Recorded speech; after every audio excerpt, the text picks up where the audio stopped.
ठीक है, तो नया टॉपिक जो है वो अपना है मैनुअल बेसिस ऑफ हिस्टोसिस्टेमेटिक्स और different attributes. Manual basis of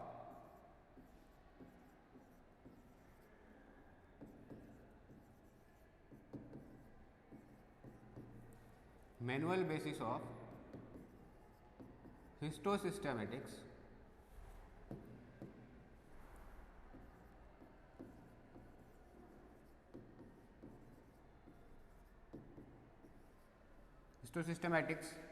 and different attributes।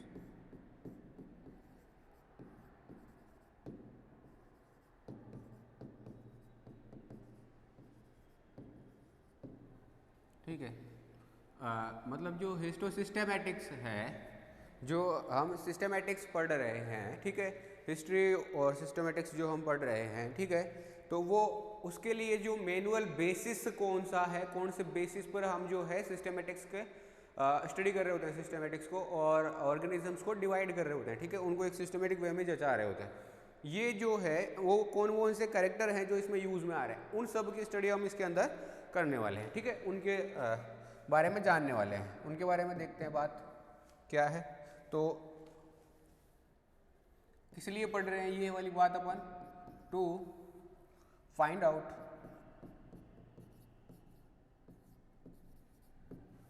Out the true nature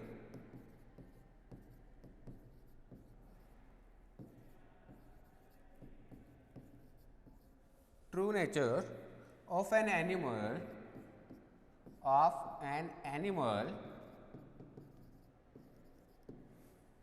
animal, both its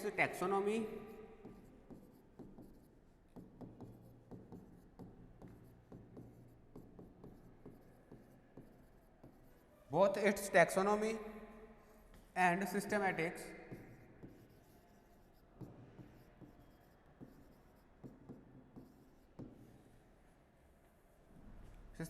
studies are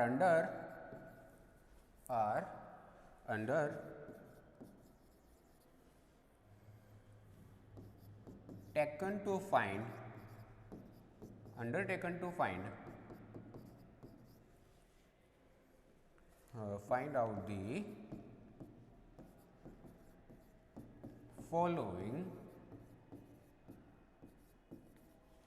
out the following types of characters.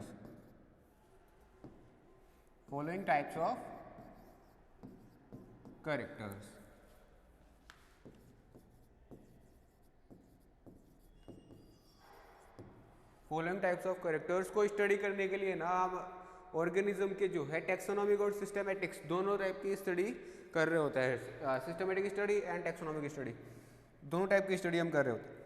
कौन कौन से टाइप के जो कैरेक्टर्स हैं उनको ढूंढने के लिए, तो सबसे पहला जो अपना कैरेक्टर है वो है अपना मॉर्फोलॉजिकल कैरेक्टर।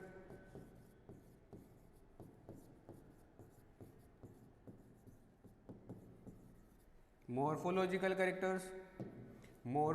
कैरेक्टर्स को हमें स्टडी करना है, तो उसके लिए भी हमें क्या करना पड़ेगा, उसकी टैक्सोनॉमिक स्टडी करनी पड़ेगी, सिस्टेमेटिक वे में उसको जचाना पड़ेगा फिर बाद में। ठीक है, मॉर्फोलॉजिकल कैरेक्टर्स को ढूंढना पड़ेगा इसके लिए। फिर फिजियोलॉजिकल कैरेक्टर्स,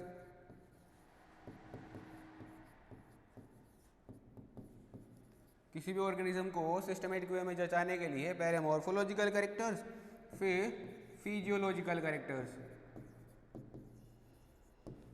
फिर अगर अपन तीसरी बात करें, जो तीसरा है अपना वो है इकोलॉजिकल कैरेक्टर्स।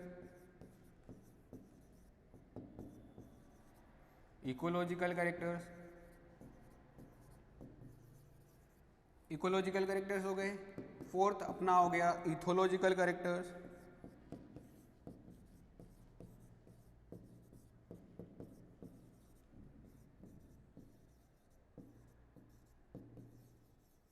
इथोलॉजिकल कैरेक्टर्स हो गए। उसके बाद अपना फिफ्थ हो गया एम्ब्रियोलॉजिकल कैरेक्टर्स।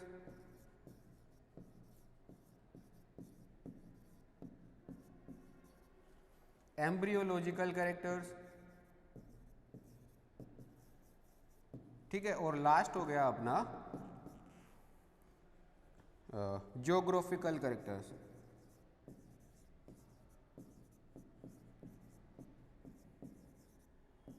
ज्योग्राफिकल कैरेक्टर्स को हम स्टडी करेंगे।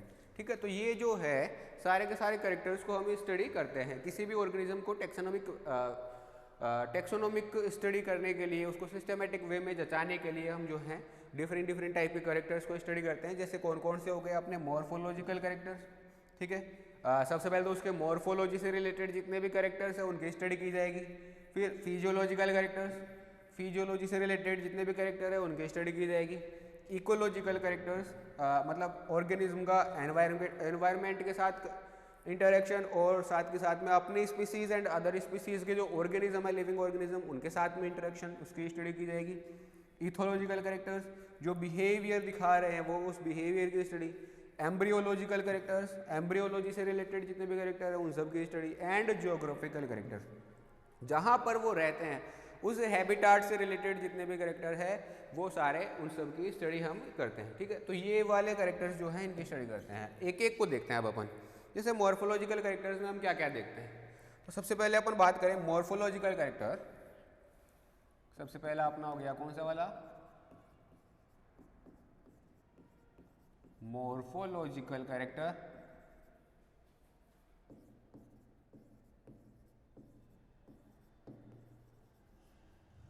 मॉर्फोलॉजिकल कैरेक्टर्स, मॉर्फोलॉजिकल कैरेक्टर्स में अगर हम देखें तो मॉर्फोलॉजिकल कैरेक्टर्स में हम जो है एक्सटर्नल फीचर्स को इंक्लूड करते हैं।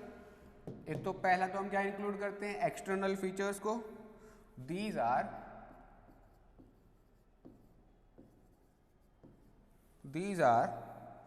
The external features.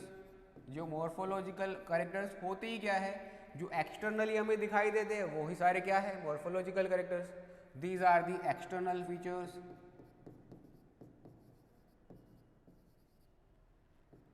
External features,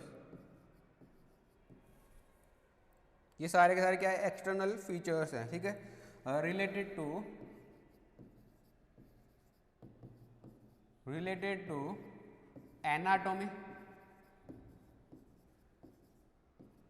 anatomy,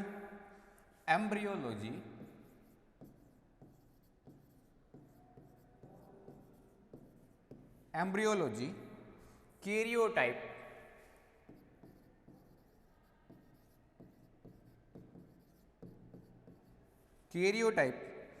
and various external characters,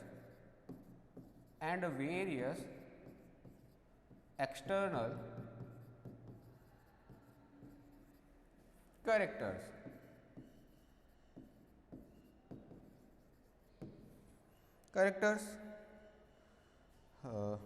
जो है ये सारे के सारे। इसके अलावा वेरियस एक्सटर्नल कैरेक्टर्स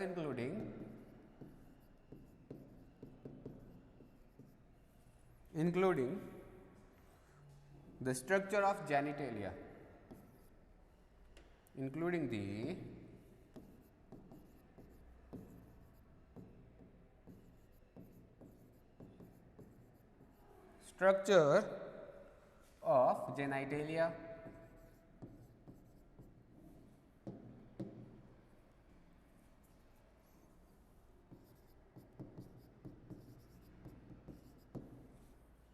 जो गोनेड्स हैं उनसे रिलेटेड जो भी कैरेक्टर है उन सब को भी हम इसके अंदर इंक्लूड कर लेते हैं।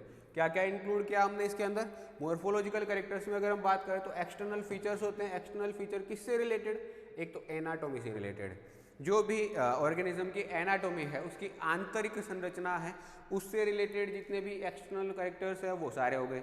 ठीक है, एम्ब्रियोलॉजी से रिलेटेड जितने भी एक्सटर्नल कैरेक्टर्स है वो सारे हो गए कि जो एम्ब्रियो है उसके अंदर जो है हैंड का फॉर्मेशन कब हो रहा है वगैरह वगैरह, जो कौन सी वाली स्टेज में जाके कौन कौन सा ऑर्गन बनता है वो जो है वो बाहर से दिख जाएंगे ना, जो बाहर से दिखते होंगे ऑर्गन्स वो वाले सारे के सारे। ठीक है, तो उसमें एम्ब्रियोलॉजी से रिलेटेड सारे के सारे स्ट्रक्चर्स आ गए। और कैरियोटाइप मतलब जैसे जो क्रोमोसोम होते हैं ना उनको उनकी स्टडी करना, उनकी साइज के हिसाब से, ठीक है, वो उनको अरेंज करना एक तरह से। ठीक है, वो सारा हो गया कैरियोटाइप। तो वो कैरियोटाइप की स्टडी और वेरियस एक्सटर्नल कैरेक्टर्स हो गए जो जिसके अंदर हम और क्या इंक्लूड कर रहे हैं, स्ट्रक्चर ऑफ जेनिटेलिया। जो गोनेड्स हैं उनके स्ट्रक्चर को भी इसके अंदर इंक्लूड कर लेते हैं। वैसे वाले सारे के सारे जो एक्सटर्नल फीचर्स है उनको अपन लेते हैं मॉर्फोलॉजिकल कैरेक्टर्स के अंदर, मॉर्फोलॉजिकल कैरेक्टर्स के अंदर। इसके अलावा अपन अगर बात करें दूसरे की, जो फिजियोलॉजिकल कैरेक्टर्स है अपने second, physiological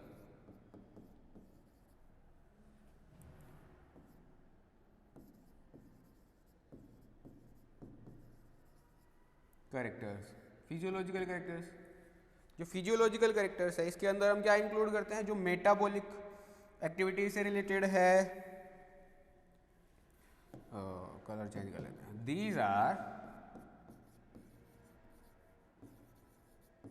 these are metabolic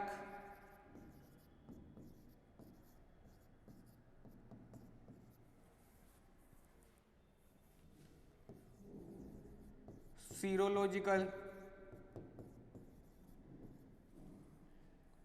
biochemical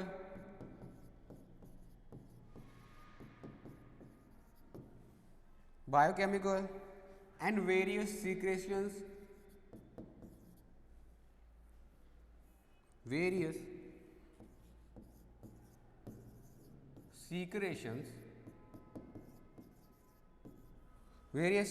हो गए, ठीक है, एंड सम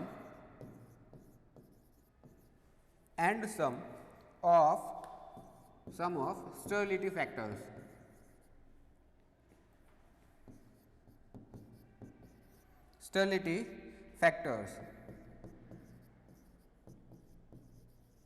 ठीक है। तो जैसे फिजियोलॉजिकल जो कैरेक्टर्स है उसमें जो है हम मेटाबॉलिक एक्टिविटीज से रिलेटेड जितने भी कैरेक्टर्स हैं, मेटाबॉलिक एक्टिविटी से रिलेटेड, जैसे कि रेस्पिरेटरी ऑर्गन हो गया अपना, ठीक है, सर्कुलेटरी ऑर्गन हो गए, सर्कुलेटरी सिस्टम हो गया अपना, रेस्पिरेटरी सिस्टम हो गया, डाइजेस्टिव सिस्टम हो गया, ये सारे हो गए, ठीक है। तो इन सारों को जो है अपन इसके अंदर इंक्लूड कर लेते हैं।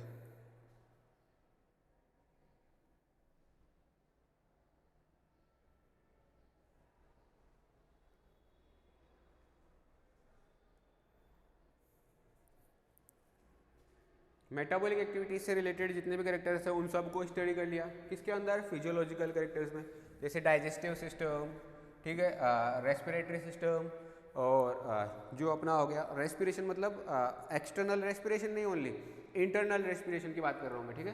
तो इंटरनल रेस्पिरेशन हो गया और सर्कुलेटरी सिस्टम वगैरह, ये सारी चीज जो है जो क्या कर रही है हमारे कैटाबॉलिज्म एंड एनाबॉलिज्म दोनों में। मेटाबॉलिज्म का मतलब होता है दोनों एक्टिविटी, एक कैटाबॉलिज्म एक्टिविटी और एक एनाबॉलिज्म एक्टिविटी।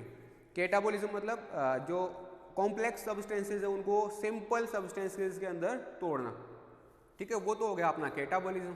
दूसरा एनाबॉलिज्म, जिसके अंदर क्या करते हैं कि मतलब सिंपल सब्सटेंसेज से अपन क्या कर रहे होते हैं, कॉम्प्लेक्स सब्सटेंसेज का फॉर्मेशन कर रहे होते हैं, ठीक है, एनाबॉलिज्म। तो ये दोनों एक्टिविटीज़ का स्टडी करना किसके अंदर ले रहे हैं हम, मेटाबॉलिक एक्टिविटीज़ में, ठीक है, वो हो गया। उसके अलावा जो है अपन लेते हैं इसके अंदर सीरोलॉजिकल स्टडीज़। सीरोलॉजी से मतलब है हमारा सीरम। सीरम में क्या पाई जाती है, एंटीबॉडी,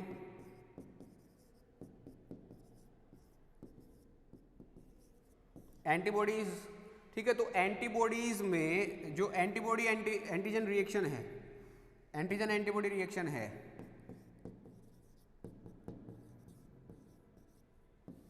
ठीक है, इस एंटीबॉडी रिलेटेड जितने भी एक्टिविटीज है, एंटीजन एंटीबॉडी रिलेटेड जितनी भी एक्टिविटीज है ना सीरम के अंदर, उनकी स्टडी को अपन क्या बोल देते हैं, सीरोलॉजिकल कैरेक्टर, ठीक है। उनके रिलेटेड जितने भी कैरेक्टर हमें मिल रहे हैं, सीरम से रिलेटेड एंटीजन एंटीबॉडी एक्टिविटी से रिलेटेड जितने भी कैरेक्टर मिल रहे हैं उनको अपन क्या बोल देते हैं, सीरोलॉजिकल कैरेक्टर्स, ठीक है। उसके अलावा बायोकेमिकल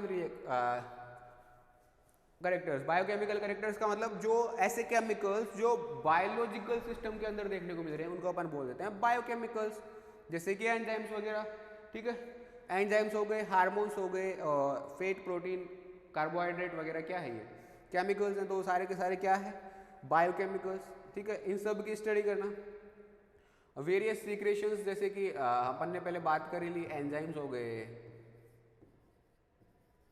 हॉर्मोन्स हो गए,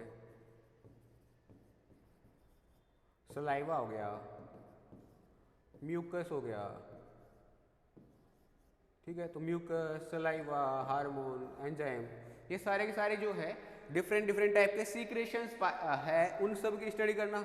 एंड कुछ जो है स्टरलिटी फैक्टर्स जो किसी ऑर्गेनिज्म के अंदर जो है स्टरलिटी को कोज कर रहे हैं, ठीक है, बंध्यता को कोज कर रहे हैं, वैसे वाले टाइप के जो कैरेक्टर्स है उन सबको अपन बोल देते हैं क्या, उन सबको अपन किस में स्टडी करते हैं, फिजियोलॉजिकल कैरेक्टर्स में, ठीक है। तो फिजियोलॉजिकल कैरेक्टर्स में इसको स्टडी कर लिया। इसके अलावा अब अगर अपन तीसरे कैरेक्टर की बात करें, तीसरा जो है अपना वो है इकोलॉजिकल कैरेक्टर्स।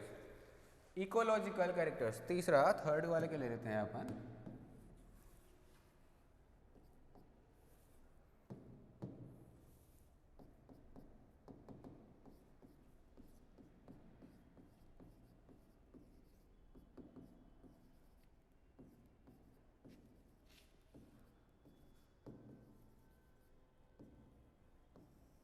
इकोलॉजिकल कैरेक्टर्स, ये जो है ये इकोलॉजिकल कैरेक्टर जो है इसके अंदर हम क्या क्या इंक्लूड करते हैं, ठीक है। तो ये जो है these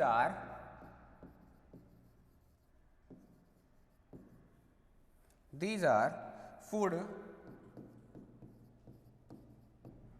host, season and effect due to parasitism, and effect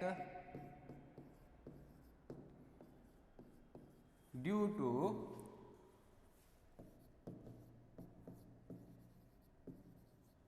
parasitism, ठीक है। तो ये जो इतने सारे ये वाले कैरेक्टर्स हैं इनकी स्टडी को अपन क्या बोल देते हैं, इकोलॉजिकल कैरेक्टर। इकोलॉजिकल कैरेक्टर में हमने क्या क्या देखा कि एक तो देखा फूड से रिलेटेड जितनी भी इंफॉर्मेशन है, किसी एनिमल से रिलेटेड, कोई भी एनिमल है वो कौन सा वाला फूड कंज्यूम कर रहा है टाइप का, उस टाइप के हिसाब से उसको डिवाइड करना, ठीक है, फूड हो गया। दूसरा होस्ट, अगर वो पैरासाइट है, अगर वो ऑर्गेनिज्म पैरासाइट है तो उसका होस्ट कौन है, ठीक है, और अगर वो होस्ट है तो उसका पैरासाइट कौन है, ठीक है, वो सारी चीज़ें, उन सारी चीज़ों को देखना। उसके अलावा सीजन, कौन से वाले सीजन के लिए फेवरेबल होता है, ठीक है, कौन से वाले सीजन के अंदर ये ब्रीडिंग करते हैं, ठीक है, ये सारी चीज़ें जो है उनकी स्टडी करना। और इफेक्ट ड्यू टू पैरासिटिज्म, और पैरासिटिज्म का इस ऑर्गेनिज्म के ऊपर क्या इफेक्ट देखने को मिलता है, ये सारे जो कैरेक्टर्स हैं इसको अपन पढ़ते हैं इकोलॉजिकल कैरेक्टर्स में, ठीक है। उसके बाद अपन बात करें इथोलॉजिकल कैरेक्टर्स।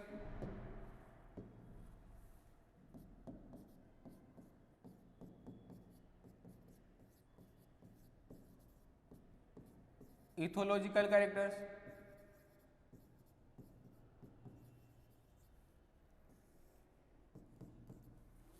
इथोलॉजिकल कैरेक्टर्स की अपन बात करें तो ये जो है सारे के सारे बिहेवियर से रिलेटेड कैरेक्टर्स होते हैं, ठीक है। तो behaviour related characters, these are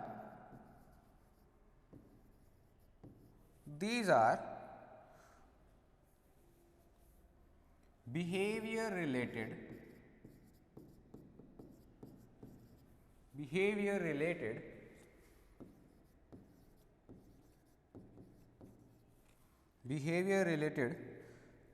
characters related to behavior, these ये क्या होते हैं, बिहेवियर होते हैं रिलेटेड टू, किस किस से रिलेटेड,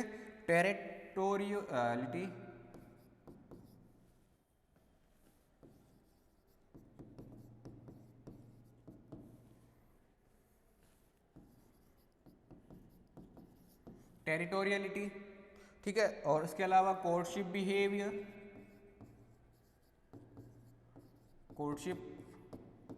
ठीक है, कोर्टशिप बिहेवियर हो गया, या मेटिंग बिहेवियर भी बोल देते हैं इनको, ठीक है, कोर्टशिप बिहेवियर या mating behaviour. And other aspect of life,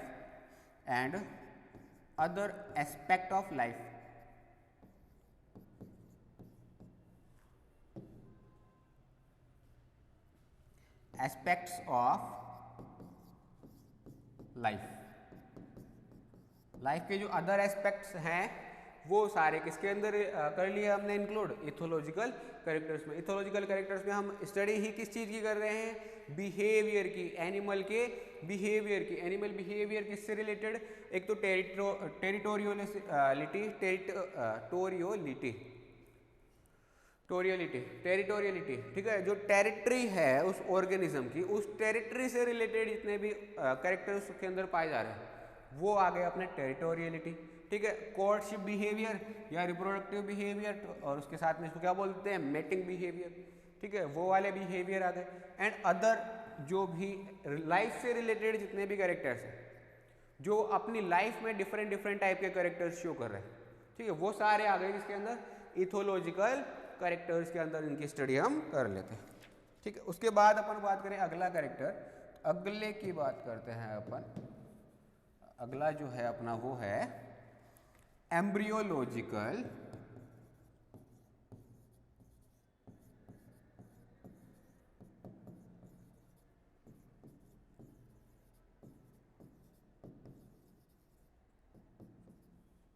embryological characters.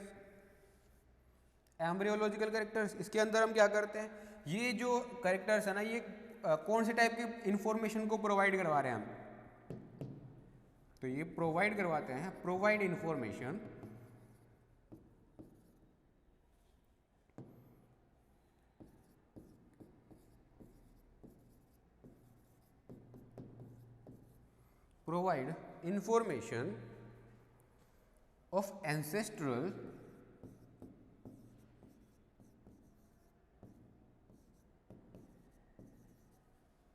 of ancestral characters,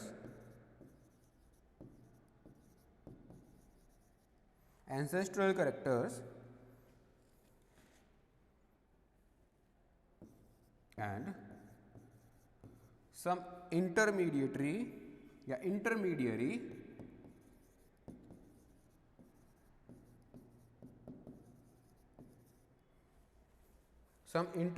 features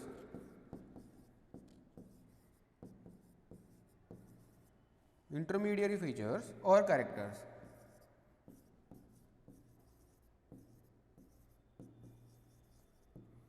ठीक है। तो ये वाला जो एम्ब्रियोलॉजिकल कैरेक्टर है क्या प्रोवाइड करवा रहे हैं, सबसे पहले तो इन्फॉर्मेशन, किससे रिलेटेड इन्फॉर्मेशन प्रोवाइड करवा रहे हैं, तो एंसेस्ट्रल जो कैरेक्टर्स होते हैं उनसे रिलेटेड।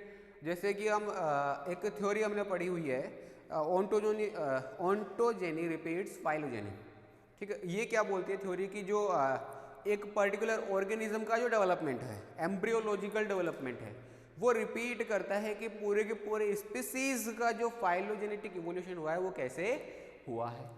ओंटोजेनी रिपीट्स फाइलोजेनी, ठीक है। तो वैसे ही यहाँ पे जो है एम्ब्रियोलॉजिकल कैरेक्टर्स जो है वो उसके एंसेस्ट्रल कैरेक्टर्स को भी रिप्रेजेंट कर रहे होते हैं, एंड जो सम इंटरमीडिएट फीचर्स और कैरेक्टर्स होते हैं उनको भी क्या कर देते हैं, रिप्रेजेंट कर देते हैं, ठीक है।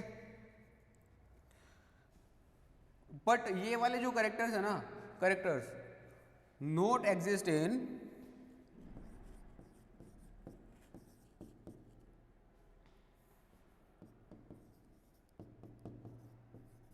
not existing in adult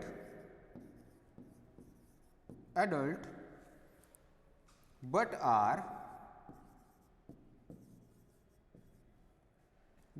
taxonomically valuable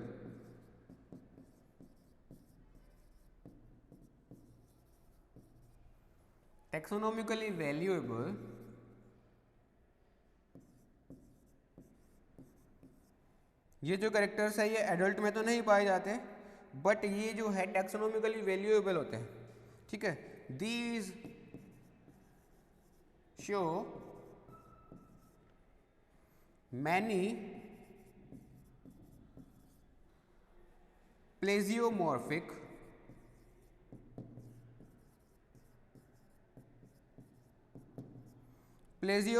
characters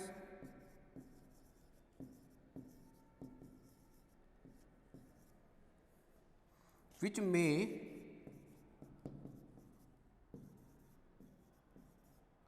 or may not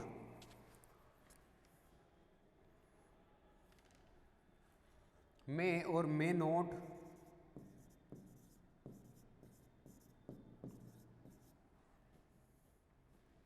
be expressed in adult। कि ये वाले जो करेक्टर्स है, जो एंसेस्ट्रल करेक्टर्स है, ठीक है, ये जो है ये एम्ब्रियोलॉजिकल करेक्टर्स हैं, वो एडल्ट के अंदर नहीं पाए जाते, ठीक है।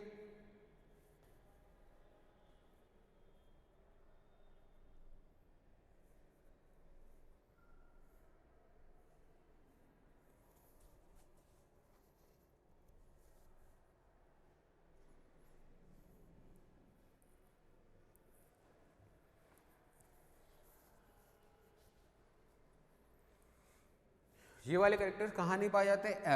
एडल्ट के अंदर नहीं पाए जाते। कहाँ पाए जाते हैं? एम्ब्रियो के अंदर पाए जाते हैं। तो एम्ब्रियो में पाए जाने वाले जितने भी करेक्टर्स हैं उनसे हम क्या कर सकते हैं? एंसेस्ट्रल करेक्टर्स का पता लगा सकते हैं। एंसेस्ट्रल करेक्टर्स हो गए, और कुछ इंटरमीडियरी जो भी करेक्टर्स हैं उन सब की भी स्टडी हम कर सकते हैं, ठीक है। ये एडल्ट के अंदर नहीं पाए जाते, बट टेक्सोनॉमी वैल्यूएबल होते हैं। क्यों होते हैं वैल्यूएबल? क्योंकि ये प्लेजियोमॉर्फिक करेक्टर्स को शो करते हैं। प्लेजियोमॉर्फिक मतलब हो गया अपना, जैसे एंसेस्टर से रिलेटेड जो भी करेक्टर्स आ रहे हैं ना, उनको अपन क्या बोल देते हैं? प्लेजियोमॉर्फिक करेक्टर्स। जैसे हमें ना एम्ब्रियोलॉजी स्टडी करने से पहले पता ही नहीं था कि हमारा ओरिजिन जो है वो हुआ कैसे है। हम डिफरेंट थ्योरीज को डिफरेंट थ्योरीज दिए जा रहे थे। साइंटिस्ट जो क्या बोल रहे थे कि इसका ह्यूमन का इवोल्यूशन वहाँ से हुआ है, ह्यूमन का इवोल्यूशन वहाँ से हुआ है, ऐसे बताए जा रहे थे। फिर एक साइंटिस्ट आए जिन्होंने कहा कि जो एम्ब्रियोलॉजी है वो भी बताती है कि ऑर्गेनिज्म का डेवलपमेंट कैसे होता है। तो जब एम्ब्रियोलॉजी को स्टडी किया गया तो उसमें पता चला कि गिल्स भी पाए जा रहे थे। ह्यूमन का जो शुरुआती डेवलपमेंट है वहाँ पर क्या पाए जा रहे हैं? गिल्स भी पाए जा रहे हैं। और उससे पहले, अगर सबसे पहले ही अपन बात करें तो ह्यूमन का डेवलपमेंट शुरू ही एक कोशिका से होता है। यानी मतलब जो शुरुआती एनिमल्स थे वो क्या थे? यूनिसेलुलर यूकेरियोट्स से, ठीक है। तो यूनिसेलुलर यूकेरियोट्स जो है वो आगे डेवलप होकर के क्या बन गए? मल्टीसेलुलर ऑर्गेनिज्म से धीरे धीरे ह्यूमन का डेवलपमेंट हुआ है। तो ऐसे जो एंसेस्टर रिलेटेड जो करेक्टर्स शो करवा रहे हैं, ठीक है, उन वाले करेक्टर्स को अपन क्या बोल देते हैं? प्लेजियोमॉर्फिक करेक्टर्स, ठीक है, प्लेजियोमॉर्फिक करेक्टर्स। ये वाले जो करेक्टर्स है ना, ये एडल्ट में दिख भी सकते हैं और नहीं भी दिख सकते हैं, ठीक है। तो ऐसा कोई पक्का नहीं है कि ये दिखेंगे ही, दिख भी सकते हैं और नहीं भी दिख सकते हैं, ठीक है। तो ये हो गए अपने एम्ब्रियोलॉजिकल करेक्टर्स। इसके बाद अपन बात करें अगला लास्ट वाला अपना जो है उसकी बात करें तो लास्ट वाला अपना हो गया कौन सा? Geographical characters. जो सबसे लास्ट में है अपना वो है अपना ज्योग्राफिकल करेक्टर्स।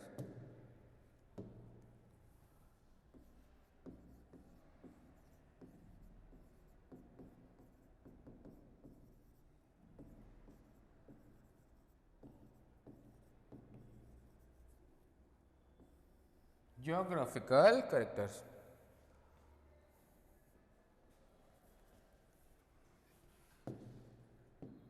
ये वाले जो करेक्टर्स है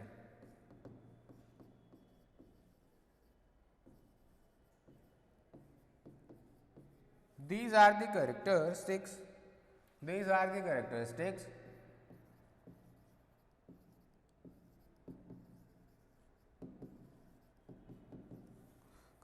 characteristics of distribution related to geography।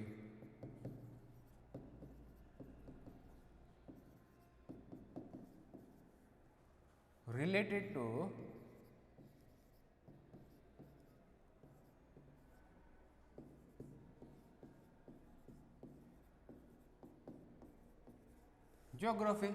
Geography से रिलेटेड जितने भी डिस्ट्रीब्यूशन से रिलेटेड जो भी कैरेक्टर्स है उन सबको अपन किसके अंदर इंक्लूड कर लेते हैं? Geographical characters and it's inter relationship.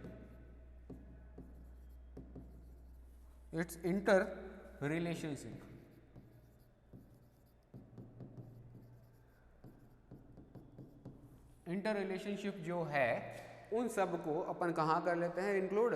Geographical characters में इंक्लूड कर लेते हैं, ठीक है, ये हो गया। इसके अलावा जो है अपन अगर आगे के टॉपिक की बात करें तो ये वाले जो सारे के सारे कैरेक्टर्स हैं, जितने भी कैरेक्टर्स हैं, इनको कलेक्ट करना ही पहले बात तो बहुत हार्ड काम है। तो it is really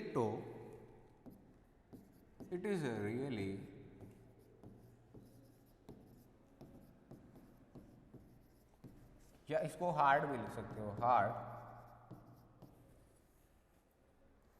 really hard to find all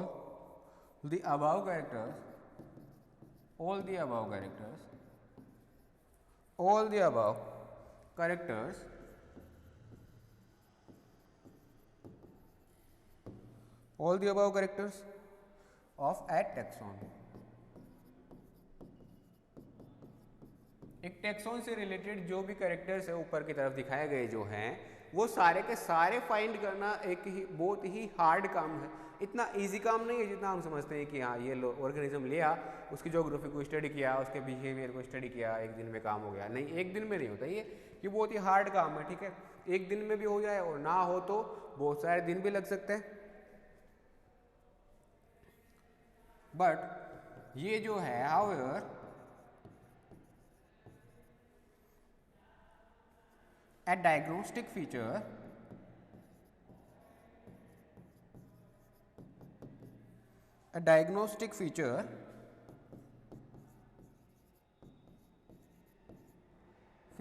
of a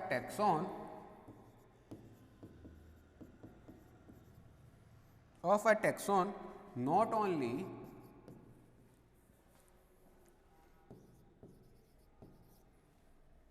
not only differentiates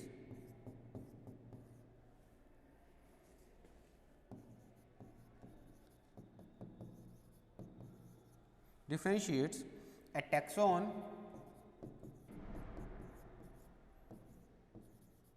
but it also becomes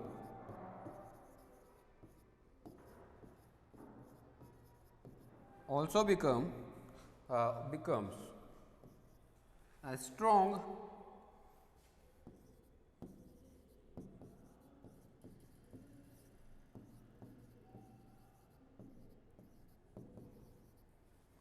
character at a lower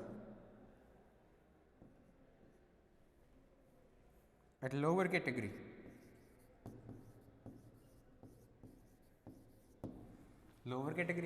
एक लोअर कैटेगरी की अपन बात करें तो ये टैक्सोन जो है, इस टैक्सोन के रिलेटेड जो कैरेक्टर है वो जो है एक बहुत ही स्ट्रॉन्ग कैरेक्टर बन सकता है एक लोअर कैटेगरी के लिए, ठीक है। अगर हम अपर कैटेगरी की बात करें तो उनको डिफरेंशिएट करने के लिए जो है एक स्ट्रॉन्ग कैरेक्टर बन सकता है। बट लोअर कैटेगरी के लिए तो वो एक मतलब कैरेक्टरिस्टिक फीचर बन सकता है, ठीक है। उसका मेन फीचर ही क्या हो सकता है, वो एक स्ट्रॉन्ग कैरेक्टर हो सकता है, ठीक है। तो ये हो गया। इसके अलावा और क्या है, it also show relationship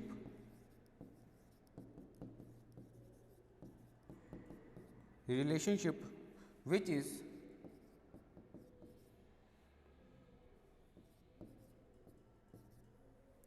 is a key feature या key factor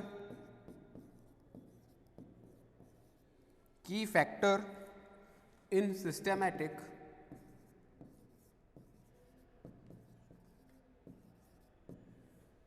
systematics assessment। Systematics का जो असेसमेंट है उसके अंदर जो इसका रिलेशनशिप है, ये जो कैरेक्टर जो हमने लिया है ना, दो अलग अलग स्पीसीज को डिफरेंशिएट करने के लिए वो क्या कर रहा है, उनके बीच में रिलेशनशिप को भी बता सकता है कि ये इस कैरेक्टर के कारण ही डिफरेंशिएट है, बाकी सारे जो कैरेक्टर्स हैं वो सारे सिमिलर है, तो मतलब इससे रिलेशनशिप इसका है। तो ठीक है, वो रिलेशनशिप जो है वो एक की फैक्टर है सिस्टमेटिक असेसमेंट के अंदर। सिस्टमेटिक वे में जब हम ऑर्गेनिजम्स को जचा रहे होते हैं कि ये वाला लोअर कैटेगरी का है, ये वाला इससे अपर कैटेगरी का, ये वाला इससे अपर कैटेगरी का। इसके लिए जो मेन की फैक्टर की तरह काम कर सकता है वो ये कौन है, ये वाले सारे के सारे कैरेक्टर्स है जो मेन इनके कैरेक्टर की तरह काम कर सकते हैं। ठीक है, तो ये हो गया। इसके अलावा जो है अपन अगर बात करें जो ये हमने अभी तक जो मैनुअल बेसिस पढ़ा, ये वाला जो सिस्टमेटिक है ये आज की सिस्टमेटिक्स में थोड़ा इसको न्यू मॉडिफाई कर दिया गया है। जो टुडे बायोसिस्टमेटिक्स है वो आज वाली जो पहले हमने पढ़ी उससे थोड़ी सी अलग हो गई है। इसके अंदर जो है हमने नए कैरेक्टर्स को भी ऐड कर दिया है, और नए कैरेक्टर्स को रिकॉर्ड करने के लिए जो है बहुत सारे डिफरेंट टूल्स को भी हम यूज़ में ले रहे होते हैं। तो इससे रिलेटेड हम पढ़ लेते हैं। Today बायोसिस्टमेटिक्स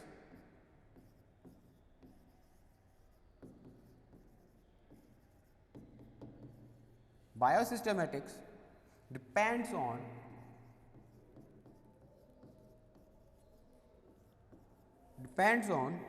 the recording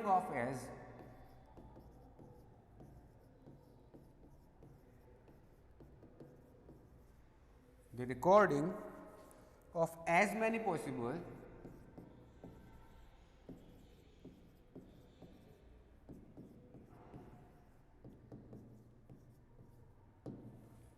possible of live as well as long dead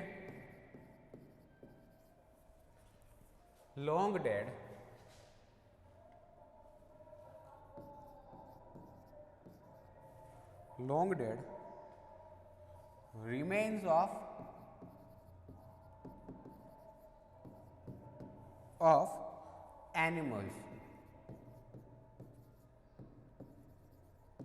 animals जो है उनसे रिलेटेड जितने भी कैरेक्टर्स हैं उनको हम स्टडी कैसे करते हैं।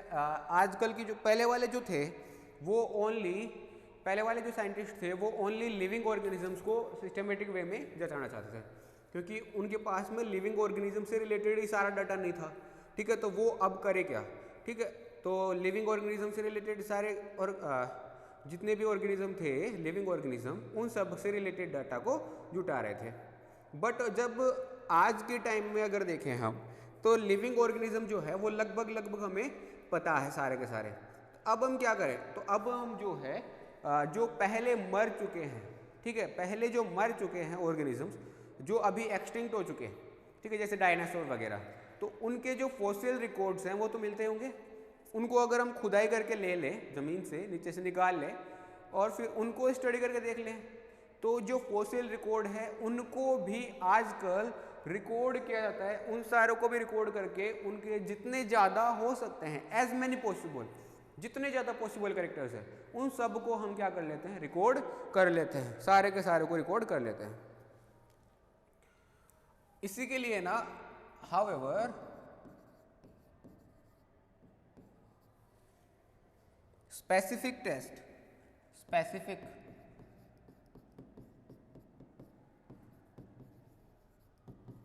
tests are made according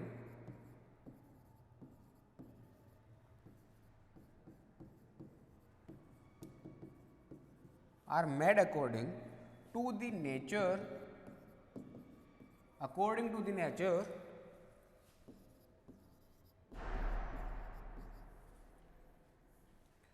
of material,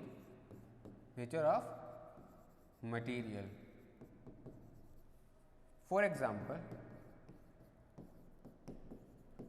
अगर हम टेस्ट्स की बात करें ना तो वो आप देखेंगे अपन यहाँ पे ना मटेरियल से रिलेटेड क्या है, वो ऑर्गेनिज्म, जिस ऑर्गेनिज्म को हम स्टडी कर रहे हैं ना उस ऑर्गेनिज्म को यहाँ पे हमने क्या लिख दिया है, मटेरियल। ठीक है, तो वो ऑर्गेनिज्म से रिलेटेड जितने भी है ऑर्गेनिज्म को ले रहे हैं हम यहाँ पे। ठीक है,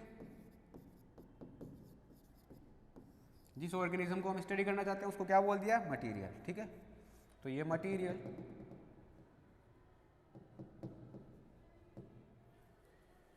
फॉर एग्जाम्पल अगर हम एग्जाम्पल की बात करें ना तो सबसे पहला जो अपन यूज कर रहे हैं, use of Sam and time.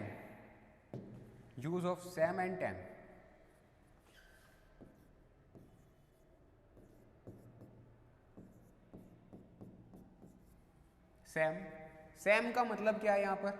Sam का मतलब होता है scanning electron microscope,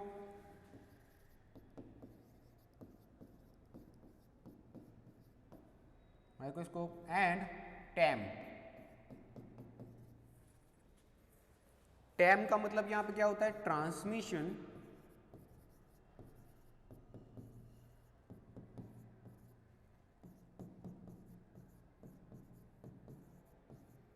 electron microscope.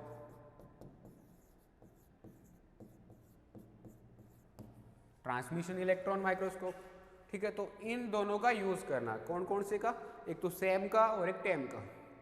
देखो, जब हम पहले शुरुआती स्टडी स्टार्ट हुई ना, उस टाइम पे मॉर्फोलॉजिकल कैरेक्टर्स के तौर पर हम जो है बस ओनली जो बाहर से हमें बहुत ही आसानी से दिख जाएंगे उन कैरेक्टर्स को स्टडी किया करते थे, ठीक है। तो जैसे और ज़्यादा हम अगर डिटेल में जानना चाहें तो जो लाइट माइक्रोस्कोप हुआ करता था उसी से हम देख लिया करते थे, इससे ज़्यादा हम डीप नहीं जाया करते थे। बट जैसे जैसे आगे बढ़ते गए वैसे वैसे ऑर्गेनिजम्स को डिफ्रेंशिएट करने के लिए ना हमें और ज़्यादा मॉर्फोलॉजिकल कैरेक्टर्स की स्टडी करने की ज़रूरत पड़ी, और ज़्यादा डिटेल में मॉर्फोलॉजिकल कैरेक्टर्स की स्टडी करने की हमें ज़रूरत पड़ी। तो उसके लिए ना हमें मॉर्फोलॉजी को स्टडी करने के लिए जो माइक्रोस्कोप है उसकी कैपेसिटी को बढ़ाने की ज़रूरत पड़ी। जब हम ज़्यादा डिटेल में मॉर्फोलॉजी को स्टडी करेंगे तो माइक्रोस्कोप का जो पावर है उसको भी तो इंक्रीज़ करना पड़ेगा। तो इंक्रीज़ करते करते जो सबसे आगे इलेक्ट्रॉन माइक्रोस्कोप आए, जिनकी सहायता से हम बहुत ज़्यादा डिटेल में स्टडी कर पा रहे थे, उनमें पहला था अपना स्कैनिंग इलेक्ट्रॉन माइक्रोस्कोप और दूसरा था अपना ट्रांसमिशन इलेक्ट्रॉन माइक्रोस्कोप। इन दोनों इलेक्ट्रॉन माइक्रोस्कोप की सहायता से जो है हम किसी भी ऑर्गेनिज्म को बहुत ही ज़्यादा डिटेल में स्टडी कर सकते थे, किसी भी ऑर्गेनिज्म के एक्सटर्नल फीचर्स को और ज़्यादा डीप जाके स्टडी कर सकते थे, ठीक है। तो ये इन्होंने क्या है हमें हेल्प की है एक ऑर्गेनिज्म को डीप स्टडी करने में, ठीक है। तो इसको लिख देते हैं अपन, Sam and time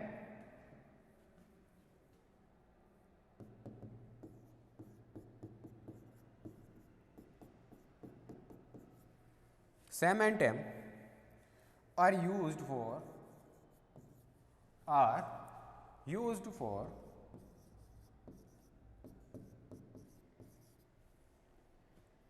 deep study of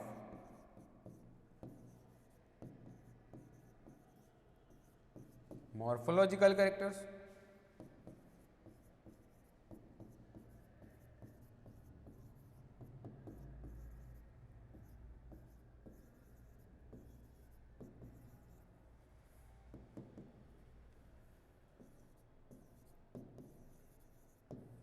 जो मॉर्फोलॉजिकल कैरेक्टर्स है उनको ज़्यादा डीप स्टडी करना है अगर हमें, तो उसके लिए किसको हम यूज़ में ले सकते हैं? सैम एंड टैम को, scanning electron microscope and transmission electron microscope को। सबसे पहला तो हो गया अपना ये। दूसरा जो है वो है अपना जेनेटिक कैरेक्टर्स की स्टडी। किसी भी ऑर्गेनिज्म को ज़्यादा डिटेल में स्टडी करने के लिए हमें क्या चाहिए होता है, उसकी बात कर रहे हैं अपन। तो सबसे पहला तो अपना सैम एंड टैम हो गया। दूसरा जेनेटिक कैरेक्टर्स,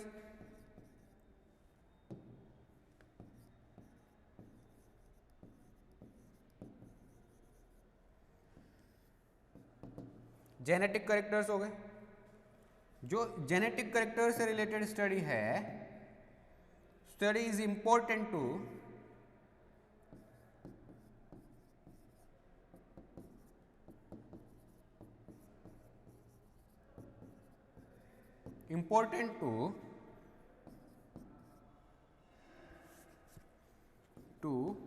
study the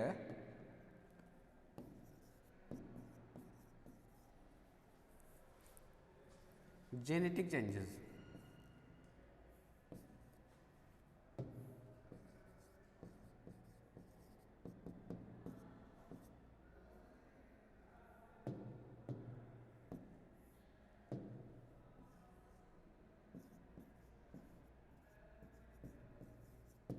अगर हमें जेनेटिक चेंजेस को स्टडी करना है, ठीक है, तो उसके लिए हमें क्या करना पड़ेगा? जेनेटिक कैरेक्टर्स को स्टडी करना पड़ेगा।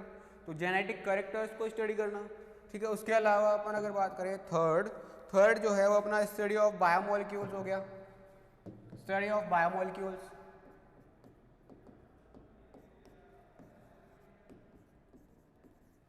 स्टडी ऑफ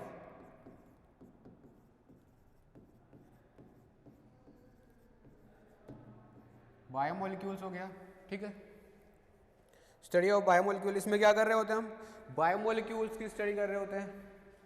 इसमें जो है हमने स्टडी की किस चीज की,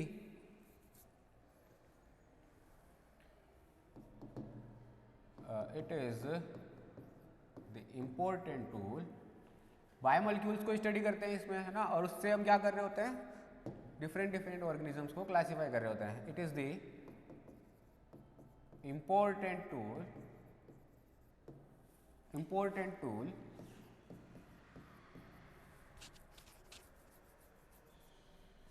in the study of biosystematics, study of biosystematics। बायोसिस्टेमेटिक्स की स्टडी में एक इंपॉर्टेंट रोल प्ले करता है कौन, बायोसिस्टेमेटिक्स, ये बायोमोलिक्यूल्स की स्टडी, ठीक है। इसके बाद एम्ब्रियोलॉजिकल फीचर्स, जो कि अपन पहले ही डिटेल में पढ़ चुके हैं। तो एम्ब्रियोलॉजिकल फीचर्स,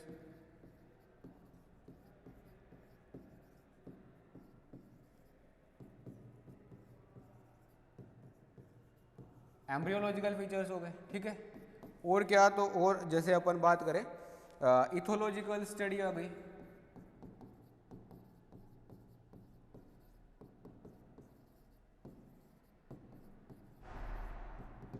इथोलॉजिकल स्टडी आ गई। इथोलॉजी के बारे में अपन पहले पढ़ चुके हैं, बट इसमें जो अपन मेन कैरेक्टर्स जिसको स्टडी करते हैं, कौन कौन से मेन कैरेक्टर्स को अपन इसके अंदर स्टडी करते हैं, उसको अगर अपन देखना चाहें यहाँ पे, तो वो पहला हो गया अपना जैसे प्रोडक्शन ऑफ फेरोमोन्स,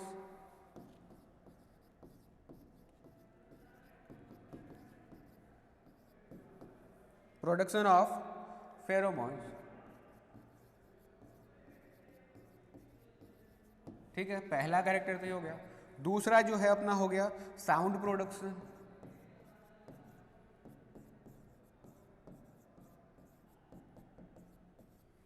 तीसरा जो है वो हो गया अपना aggressive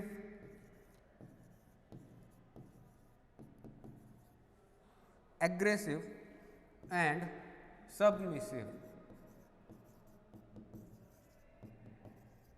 submissive behaviour, submissive behaviour जो है वो भी अपन इसके अंदर स्टडी करते हैं। नेस्ट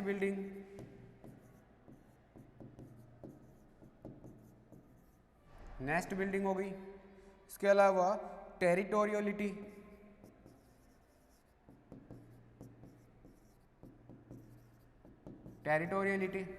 ठीक है। और क्या हो गया, और जो है अपना met selection,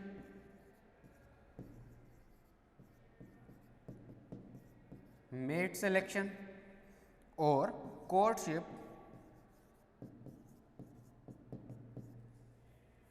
and other behaviours.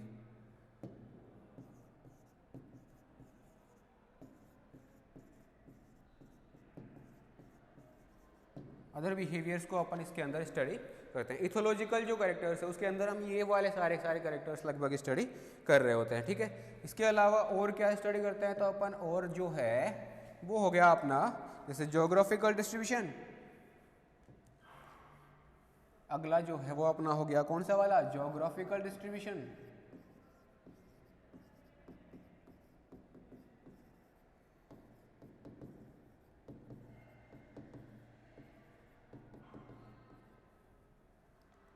एक तो हो गया ज्योग्राफिकल डिस्ट्रीब्यूशन और दूसरा हो गया अपना फिजियोलॉजिकल एक्टिविटीज।